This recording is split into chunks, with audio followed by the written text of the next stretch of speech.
Don't stop now. Boom, boom, boom, boom, boom, boom, boom, boom, boom, boom. Everybody just missed John singing, but here we go.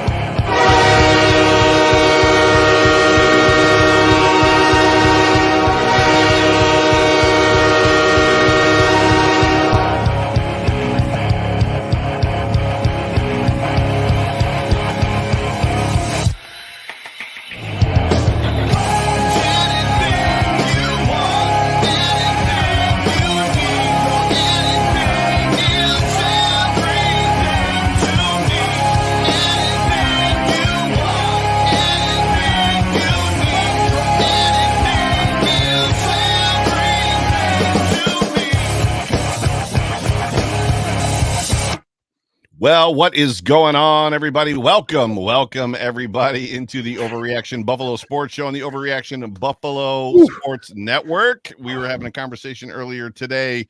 What is this thing called? Is it Overreaction Sports Network? Is it Overreaction Buffalo Sports Network? Is it Overreaction Buffalo? I don't know, man. I'm out of breath from playing the air drums. So that I like the OBN.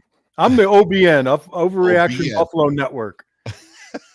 OBN, it's OSN. I've got graphics for OSN. Well, I thought we were like Overreaction Buffalo, and we were part of the Overreaction Sports Network. I think that's what it's supposed to be. That's the overall. That's what I thought. The goal, the dream someday is effectively what it's supposed to be. But I still haven't. I've asked the question twice. Were you guys making fun of me? Because a lot of times I jam out to that intro song. So are you guys making fun, or are you just having fun? I've never seen you jam out to it, but I just got the fever.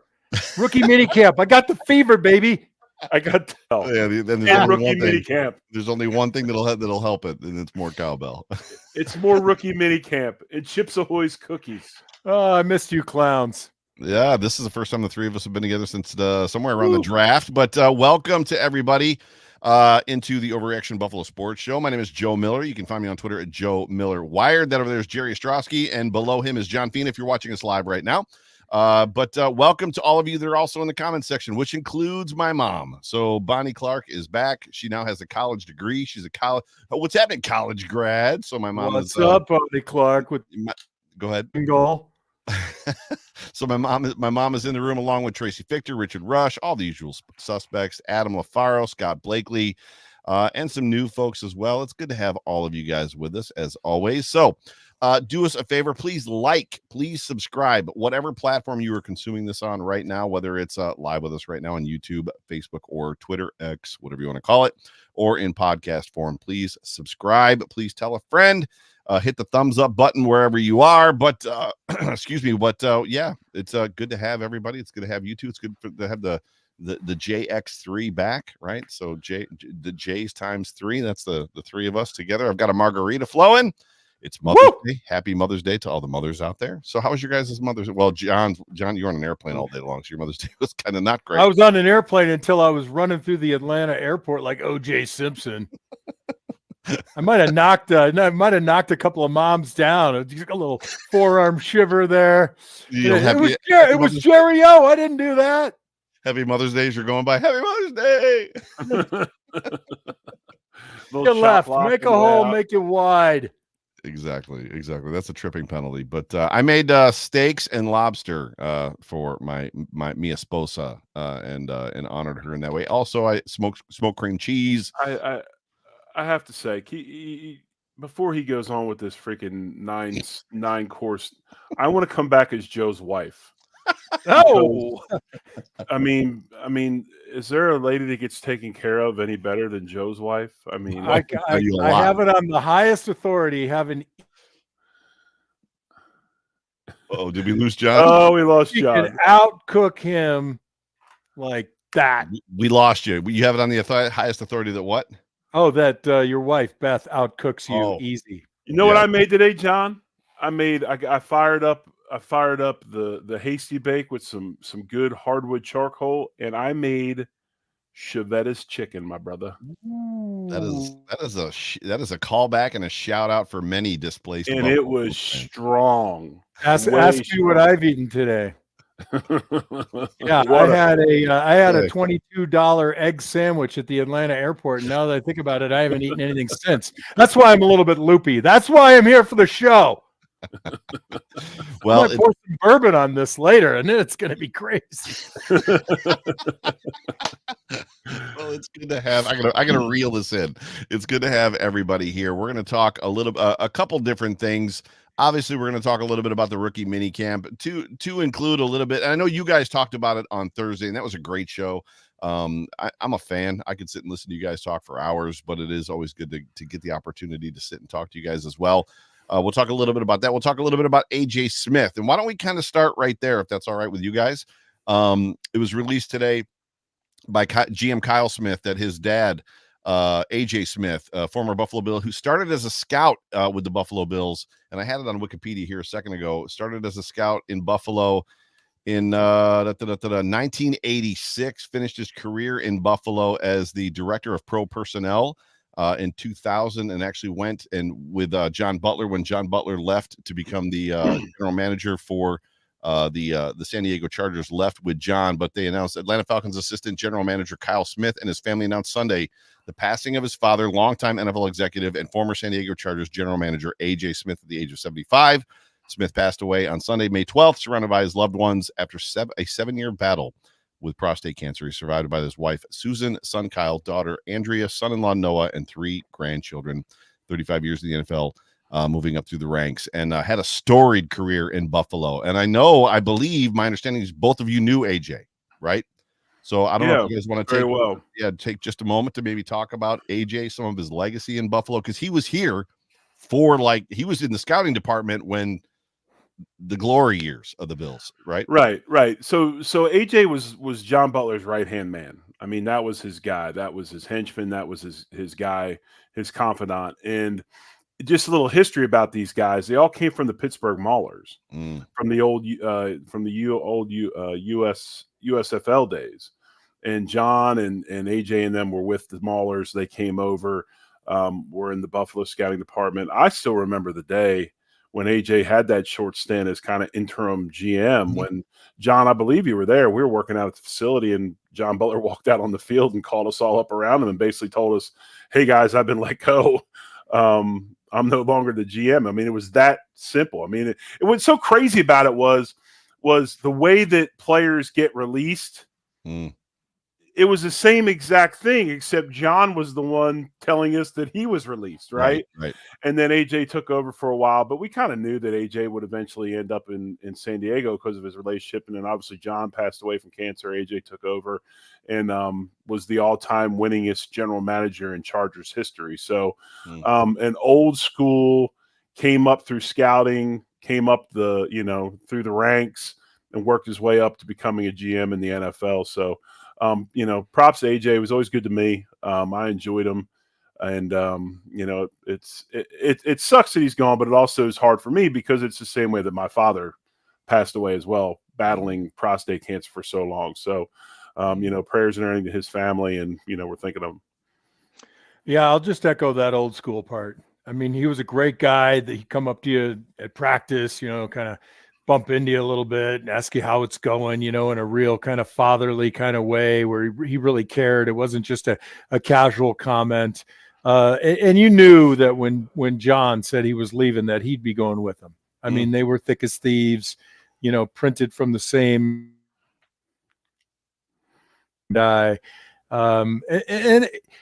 It was nice to be in Buffalo at that time because we were kind of soaked and draped in these old school characters, as much as you could be. The NFL continues to evolve, right? But legends and things like that, we can look back and say, Marv Levy, John Butler, AJ Smith. I mean, the players that we played with. And it was a real honor to know the guy, and my condolences out to his family. Well, the third member of that trio was Dwight Adams. And a lot of people don't remember Dwight. Dwight was from Arkansas. He was an old school guy, was a college football coach at one time. Dwight was the guy who was personally responsible for getting me to the Bills. I remember I was released by Kansas City. I was doing some work with the football team as a student assistant, and he came in after the season was over and said, "Hey, we want you to come up to Buffalo." They tried to sign me. I went to Atlanta, which was an absolutely stupid decision. And then I came back to Tulsa, And I'm there, and my offensive line coach that I played for, who I was helping, he comes in and says, "Hey, somebody wants to see you in my office." And I walk in, it's Dwight Adams. And he looks at me, he goes, "I thought I told your dumbass to come to Buffalo." I was like, "Hey, man, I got he was a character. That dude is a character. I got this agent." He's like, yeah, I get it. He goes, "Well, just understand this." He goes, "We're getting ready to make a move probably on the roster. We're going to have a practice squad spot open. I want you to have it." He goes, "So just hang tight, give me a couple of weeks, and let me work on this." And sure as hell, he calls, and 2 weeks later, I was actually in Utah, in Salt Lake City, visiting my wife my girlfriend at the time, now my wife, who was working for Kappa as a chapter consultant. And I flew home on Sunday, flew out on Tuesday, took a physical Wednesday, and I'm standing in practice next to Fina, looking around like, what the hell am I doing? And was there for 10 years. So I'm just shocked that you passed that physical. Hey, they didn't take a blood test for bourbon, right? Yeah, so I did pass the physical.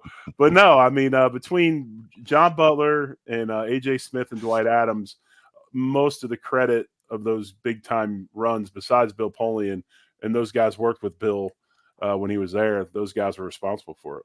It's funny. John said that it was a foregone conclusion, expected that he was going to follow Jerry Butler. I remember obviously being a fan back then. John Butler, my bad. Yeah, John Butler, Jerry Butler, former wide receiver for the Buffalo Bills in the 80s. Yep. I was a member of the Jerry Butler fan club when I was a little kid. Sorry about that. Thank you for correcting me. By the way, I do that a lot, so you guys are welcome to correct me anytime I misspeak on a name. It happens often. Chris Jenke will tell you. Just no gibberish, Joe. No gibberish. Get to the point. And hey, you're not allowed. You're not allowed to do it to me, though. I don't want to correct.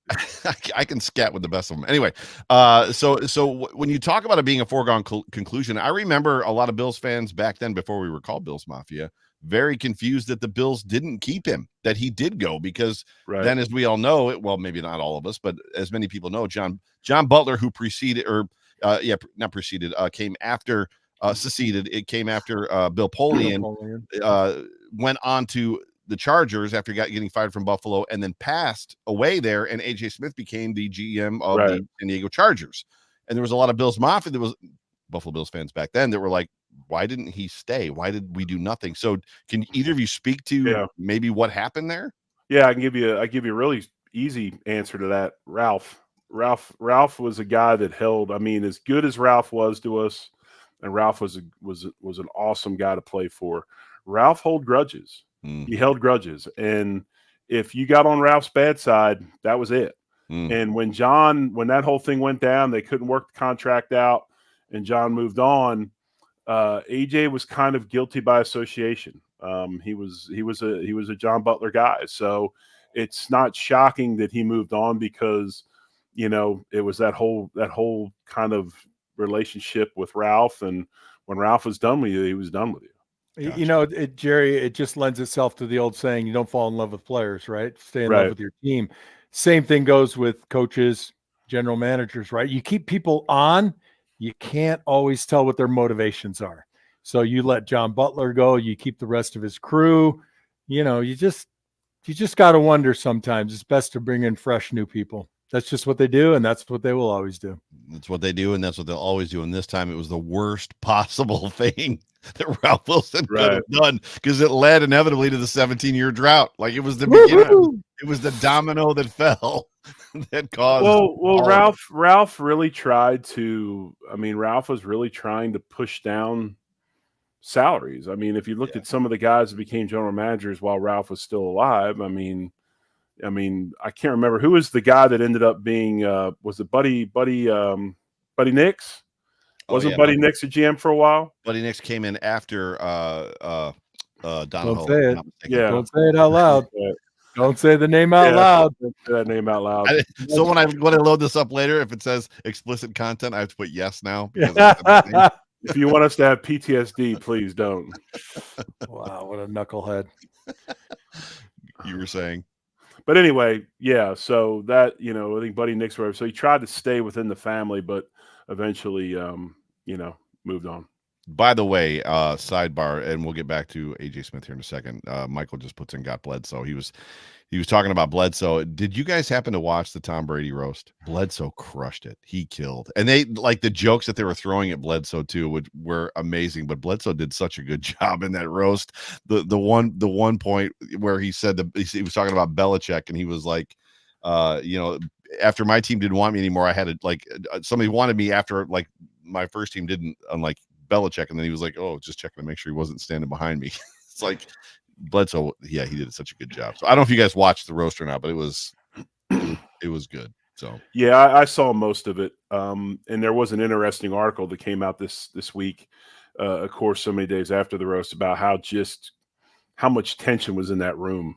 Oh yeah, with Belichick and Kraft and Brady kind of in the middle, and that was from Edelman. Edelman said that they were all kind of yucking it up, and then Kraft walked in, and it was like, well, it was either a cathartic moment, and they can get over it, or they're going to go sharpen their axes and come after everybody. I think they all got over it. I think it helped. I mean, I'm not saying that they're all besties now, but I think that there was a great deal of that. What you just said, like, we're back in the room together for a good cause, because a lot of times a lot of that money goes to charity.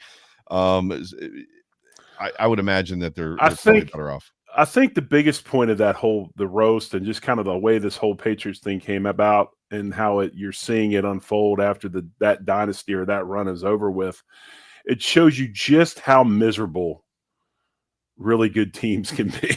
Yeah, for sure. I mean, even though they're winning every week and they're winning however many Super Bowls they won, they're just it's miserable. Can I get some of that misery for Buffalo? Right, but just 1 year of misery, bro. Just 1 year. But you understand what I'm saying. The Lombardi. No, right, I do. You understand what I'm saying. The two dudes that lived for 7 years in Club Marv are now saying, "Hey, give me a little bit of Belichick." Hey, if you're hoisting the Lombardi, I think those memories will last a little bit longer. You think Belichick is putting up with Bruce Smith skipping training camp every single year, even and Bruce is like, "I'm good with it." Like, I don't know, man. Have you seen Bruce play? Yeah. I've seen Bruce play. All I know is he didn't skip one-on-one pass. He skipped by me pretty quick, like a vapor. But here's the thing, though. I mean, here's the thing. You say this, right? You say all these things, and it's fine. But honestly, I mean, Belichick had experience with that, with probably the biggest hard ass there was, which is Bill Parcells, and how they handled LT. I mean, Parcells is basically like, shut up and don't talk to him. Yeah, he did the same thing with Terrell Owens. Does. You gotta wonder if Bruce Smith, if hypothetically speaking, if Bill Belichick is the head coach of the Bills during that run and that time when Bruce was here, and we'll just use Bruce as the example. Obviously, there was other guys that were probably not drama queens, but like there was some drama that surrounded them. Belichick shipped guys out. Right. I mean, they got to a point where they got to be headache-ish and long-ish in the tooth, and Belichick would just move on from them. Like storied guys inside of the Patriots franchise. So you wonder how that would have all played out, but it's interesting nonetheless. Getting back to AJ Smith real quick. I've always wondered this question, and maybe the two of you can answer. What is a how's it described? 2 seconds. I'm going to get back to the notes. Director of pro personnel. So does that mean that he's in charge of the roster? Because how does that differ from what Brandon Beane is as a general manager? I can answer that. There was two people. So you had AJ Smith, who is director of pro player personnel. Yeah. And then you had Dwight, who is the director of college player personnel. Okay. So basically, Dwight's responsibility are the collegiate players, the guys that have been in college and all that. AJ was scouting actual guys in the league, plus guys that had been released. Gotcha. So you've got so many players. You can have one person studying both things at the same time. So AJ's responsibility was players in the league, some advanced scouting, and guys that have been released. Can we add guys that'll help our roster?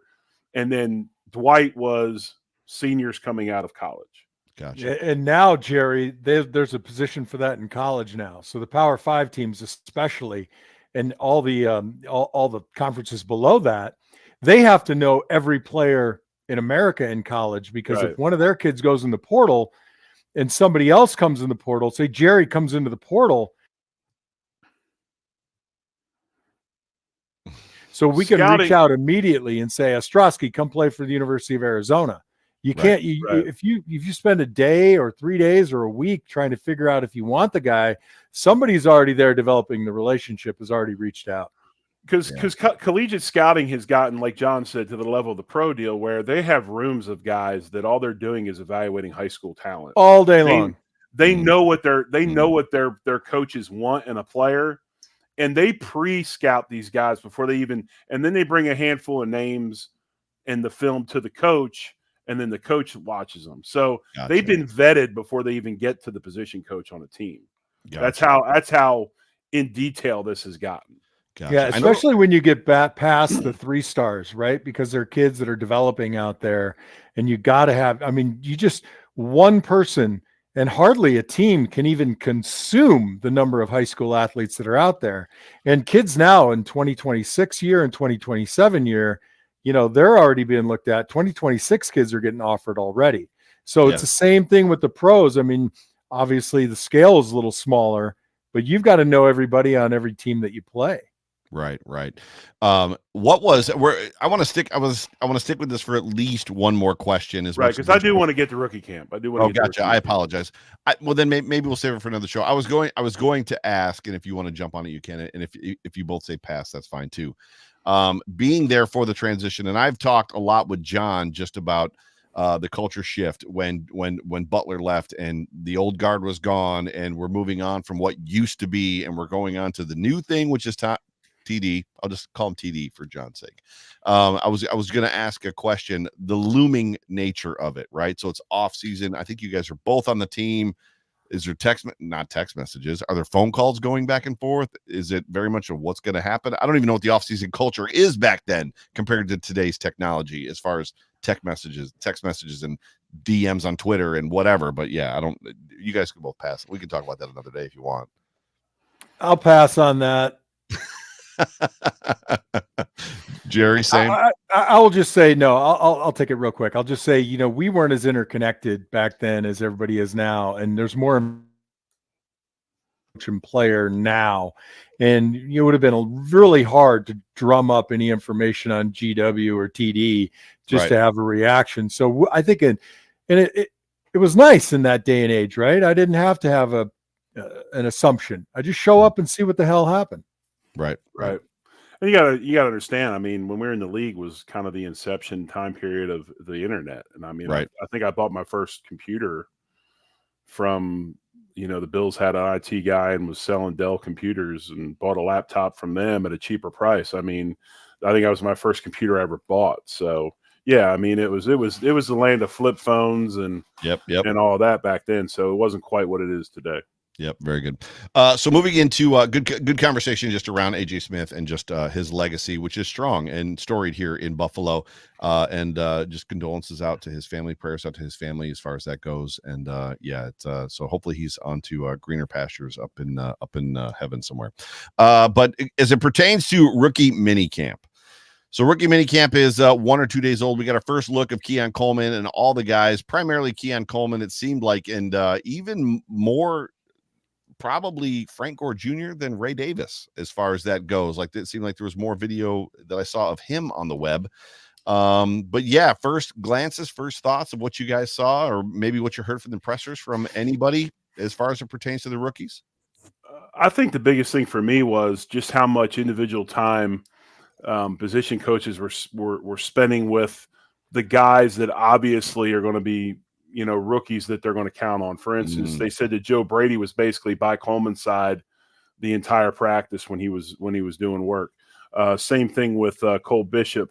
I believe it was I believe the coach was Coach Harris, I believe. If I'm wrong on that, please correct me. But right there with him all the time, talking about how both players talked about in their press conference how many Zoom meetings they had before rookie minicamp, how they're utilizing Zoom and all of that. So, you know, Keon made a comment, and by the way, I think Keon Coleman is very, very mature. for his age. I think he's very mature for his age. He handles press conferences extremely well. His answers are thorough and very, very good, very informative. But he made a comment in the press conference. He made two. One about how they said, "Well, is the playbook a lot like at Florida State?" He said, "No, it was a lot like Michigan State." I heard that. Yep. Which I can understand, because Florida State, they run more of that. I don't want to say gimmicky, but their past stuff is more built in. By the way, Norvell is a Gus Malzahn disciple. So what he's running is a lot like what Malzahn ran at Auburn and runs at UCF. Malzahn was an OC at Tulsa for a little bit, as was Norvell before he went with Graham to Arizona State. So I thought that was interesting. And the other thing he said was the terminology is different. I'm trying to learn the terminology, but the concepts are basically the same, which I think is a pretty interesting comment listening to that from Keon Coleman. I would add a little bit to that, Jerry, in that the way he ended up getting there was pretty good. I when he was being interviewed, he was getting another layer of questioning, and he really showed the capacity to deliver, the evolution of the question. So he was pushed and he responded, and I really enjoyed that. I thought Cole Bishop's interview was really good, talking about, well, we run more quarters here, and all the guys, and it's kind of a window dressing, hit the plug button, say the right thing, but it's good to have them do that. And it's great for our fan base. I want to see from the players. I ate it up. I spent, a couple hours today just listening to them because I want to like them. I want to understand that they understand what they're seeing. But so much of what they're doing right now is getting back into football movements, right? Spend so much time preparing for the combine, which, by the way, is an entire business in and of itself. Yeah. But just getting back into football movement. And I thought they all handled themselves really well. Clearly we are 20 something years removed, maybe 30 years removed from the time that you guys went through your final season as a junior or a senior in college, then into like all of the draft prep and all of the, poking and prodding and, how many times can you jump and how high can you jump and how far can you jump and all that stuff and all the things that you do as a rookie. How we hear it talked about often, but how different is it being a rookie and going from college to the pros versus your first NFL offseason going into your second year, where it's like, oh, I can go to Mexico. You want to start that, John? I didn't go to Mexico. I came back to Buffalo after the Super Bowl, and I worked out there in the offseason. I thought to myself, oh my God, it's May and I'm still freezing to death. I took a very different approach to it. I knew that I needed to develop, so I hung around Buffalo a lot. I spent my entire first, I think, 3 off seasons in Buffalo, just, going to the weight room and hanging around with Kurt Schultz in the afternoon and, hitting the record store on Elmwood and, having a great time, going to Rochester, then going to New York City and, seeing family and friends. But I was there 4 days a week, 5, I guess.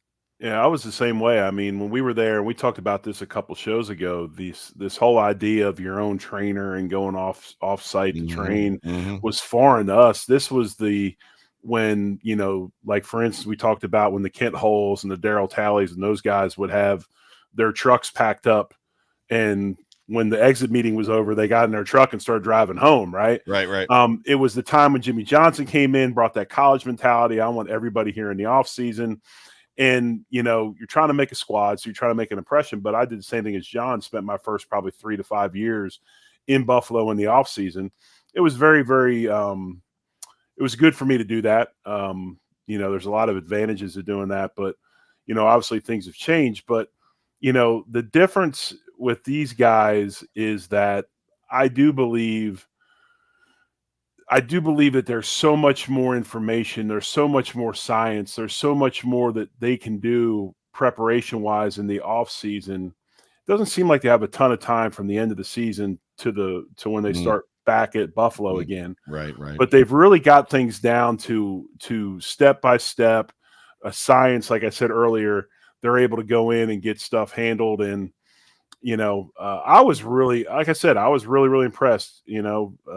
Bishop was really impressive. And they asked him, like, are you studying the guys that, before you that came in? Are you studying them to see how they're doing? He's like, man, I ain't got time to study them. I'll do that later. I'm still trying. I'm trying to learn this playbook. I'm trying to know. I'm trying to learn where to be, where they want me to be, when I'm supposed to be there. Right. Right. And that's how Coleman was. The thing about Coleman I enjoyed was, obviously he loves football. He's a competitor. I thought it was cool. He talked about Brady, a couple of Louisiana boys. There's a bond there with that whole Louisiana thing. So yeah, I mean, I was impressed by those guys. That's super, super good. John, anything to add? That there are having a little trouble with your data, your internet signal. Do we lose John altogether? I don't know, but that's a good picture that we got him in a still shot. Got there a are couple more good still resources shots. now, and the delivery of the resources is so much better between nutrition, Zoom, any kind of meeting you want to run. It's so much easier to do. It made more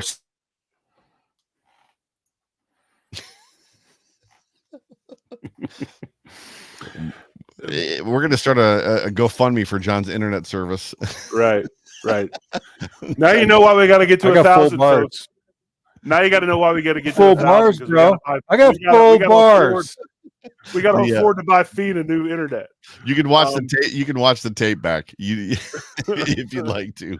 But one thing that Joe talked about, and it's obvious he's going to be the camp hero. Yeah, I think Frank Gore Jr. is going to be the camp hero this year. He is the guy that seems like media and people have grasped onto because of his father's past in Buffalo and all that. Talked about how him and his dad said he hopes this is where he ends up in Buffalo. So obviously, I would. Legacy matters, doesn't it? Doesn't what is it about legacy? Seems to matter in the NFL. It does, but it doesn't, man. I mean, when it comes down to is, can you produce? You got to be able to play.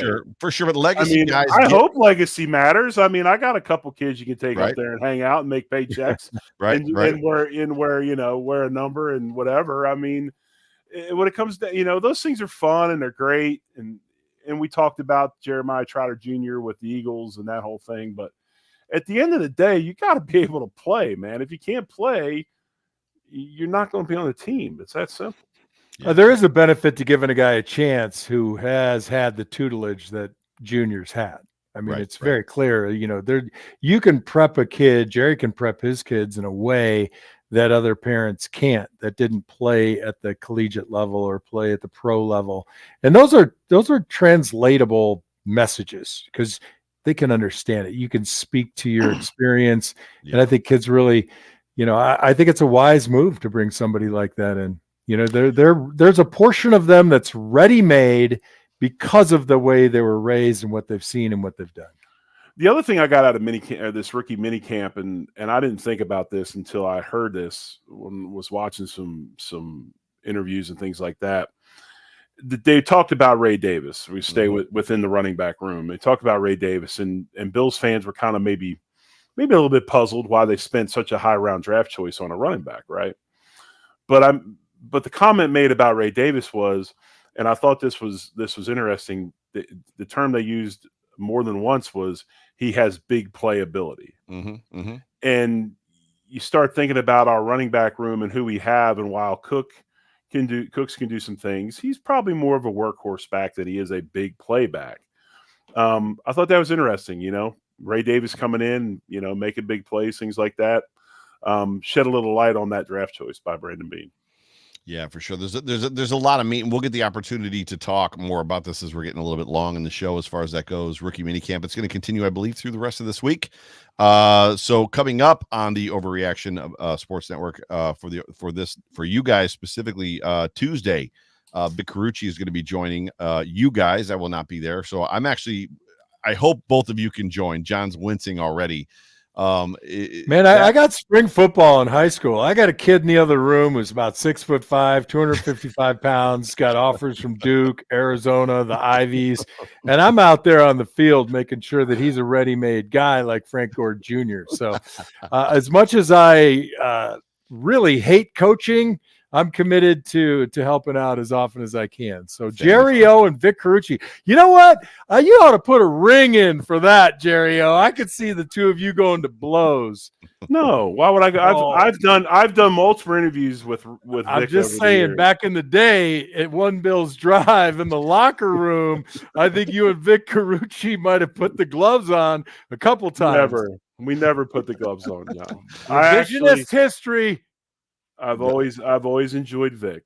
That's funny. But Tuesday we got on the beat, we've got Vic Carucci, as you just heard, and apparently it's going to be Jerry. I'm going to be traveling. John's going to be with coaching on the sidelines with his son, Roman Fina, and then Jerry will be with Vic. And then Thursday, I'll be available Thursday. I don't know, not that we're doing roll call here, but we'll get a probably pretty good locked in conversation around the rest of Bill's rookie minicamp. Before we get out of here, real quick, what I would like to do is talk briefly, if I can, about. If it'll pull up, Buff on Weck.